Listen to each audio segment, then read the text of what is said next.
இன்னைக்கு அன்னை சமையலில் பார்க்க போகிறது சிக்கன் கிரேவி. இப்போ இதெல்லாத்தையும் அரைச்சிக்கலாங்க. கொஞ்சம் முந்திரி, 1 டீஸ்பூன் சோம்பு, கொஞ்சம் கசகசா, 2 டேபிள் ஸ்பூன் தேங்காய் துருவல், 10 சின்ன வெங்காயம். சின்ன வெங்காயம் இல்லாமல் கூட செய்யலாம். சின்ன வெங்காயம் போட்டிங்கன்னா நல்ல டேஸ்ட் கொடுக்கும்.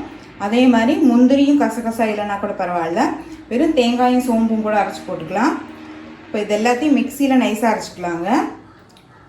கடாயில் தேவையான அளவு எண்ணெய், 3 பட்டை, 2 கிராம்பு, 1 ஏலக்காய், 1 பிரியாணி இலை, 1/2 டீஸ்பூன் சோம்பு, 1 கருப்பு ஏலக்காய். இது நீங்கள் விருப்பப்பட்டால் சேர்த்துக்கலாங்க. பொடியான இருக்குன்னு 3 வெங்காயத்தை சேர்த்துக்கலாம்.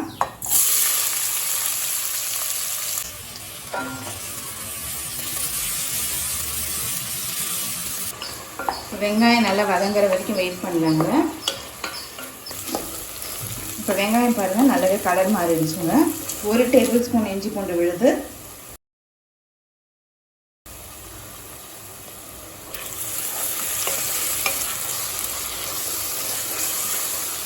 கால் டீஸ்பூன் மஞ்சள் தூள், 3 டேபிள் ஸ்பூன் மிளகாய் தூள், 1 டேபிள் ஸ்பூன் காஷ்மீரி மிளகாய் தூள், 1/2 டேபிள் ஸ்பூன் தனியாத்தூள், 1 டீஸ்பூன் சிக்கன் மசாலா.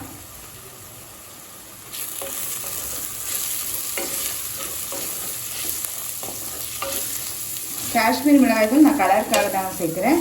நீங்கள் விருப்பப்பட்டீங்கன்னா சேர்க்கலாம். சிக்கன் மசாலா அதே மாதிரி உங்களுக்கு விருப்பமான சிக்கன் மசாலா போட்டுக்கலாங்க. இப்போ மிளகாத்தூள் சேர்த்துட்டு 1 நிமிஷம் வரைக்கும் நல்லா வதக்கியாச்சு. 3 தக்காளி, தேவையான அளவு உப்பு.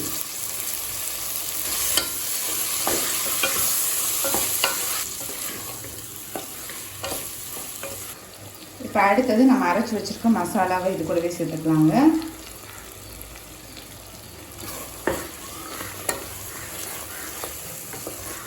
தேங்காய் கொஞ்சமாக சேர்க்கணும். இப்படி இல்லைன்னா குருமா மாதிரி ஆகிடும். மசாலா சேர்த்துட்டு 1 நிமிஷம் வரைக்கும் நல்லா வதக்கினா போதுங்க. இப்போ அடுத்தது நம்ம சிக்கன் இதில் சேர்த்துக்கலாம். இப்போ நான் 3/4 கிலோ சிக்கன் சேர்க்குறேங்க.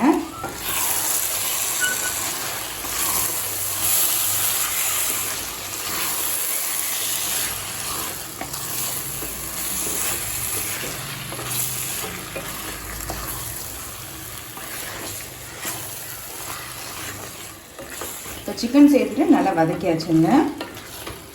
இப்போ இது கூடவே நம்ம 1/2 கப் தண்ணி சேர்த்துக்கலாம். சிக்கன்லேருந்தே நல்லா தண்ணி விடும். அதனால் நீங்கள் 1/2 கப் அளவு சேர்த்திங்கனாலே போதுமானது. மூடி போட்டு குக்கர்லேருந்து 3 விசில் வந்தோடனே இறக்கி வச்சிடலாம்.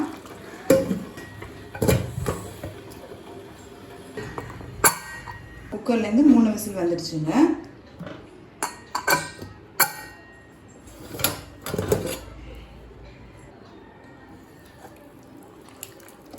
சிக்கன் பாருங்கள் நல்லாவே வெந்திருக்கு. இப்போ ஒரு 5 நிமிஷம் நம்ம ஸ்லோவிலே வச்சிடலாங்க. இப்போ கொஞ்சம் கிரேவி கன்சிஸ்டன்சிக்கு வரும். இப்போ 5 நிமிஷம் ஆகிடுச்சுங்க. கிரேவி பாருங்கள் நல்லாவே திக்காகிடுச்சு. இது பார்த்திங்கன்னா நல்லா சாதத்தில் போட்டு சாப்பிட்றதுக்கு ரொம்பவே நல்லா இருக்குங்க. இப்போ கொஞ்சமாக மிளகுத்தூள் சேர்த்துக்கலாம். 1/2 டீஸ்பூன் சேர்க்குறேன். கொஞ்சம் கொத்தமல்லி,